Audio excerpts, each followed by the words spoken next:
Alors bonjour à tous. Aujourd'hui nous continuons notre lecture du catéchisme de l'Église catholique et nous en sommes rendus à la question numéro 104 du compendium qui est: quel enseignement nous offre la vie cachée de Jésus à Nazareth? Eh bien, durant la vie cachée à Nazareth, Jésus reste dans le silence d'une existence ordinaire. Il nous permet ainsi d'être en communion avec lui dans la sainteté d'une vie quotidienne faite de prière, de simplicité, de labeur, d'amour familial. Sa soumission à Marie et à Joseph, son père putatif, est une image de son obéissance filiale à son père. Avec leur foi, Marie et Joseph accueillent le mystère de Jésus, bien qu'ils ne le comprennent pas toujours. Et donc, pour étayer nos propos, prenons les paragraphes 533 à 534 du catéchisme de l'Église. Donc, ils nous disent ceci sous l'intitulé: la vie cachée de Nazareth permet à tout homme de communier à Jésus par les voies les plus quotidiennes de la vie.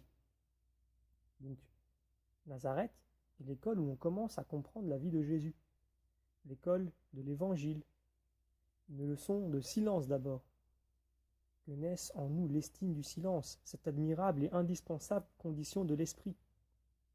Une leçon de vie familiale également. Que Nazareth nous enseigne ce qu'est la famille, sa communion d'amour, son austère et simple beauté, son caractère sacré et inviolable. Une leçon de travail aussi.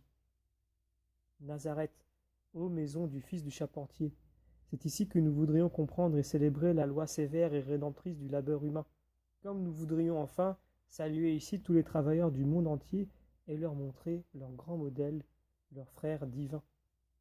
C'est ce que nous dit Paul VI dans son discours du 5 janvier 1964 à Nazareth.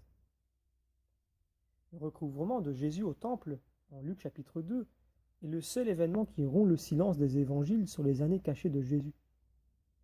Jésus y laisse entrevoir le mystère de sa consécration totale à une mission découlant de sa filiation divine.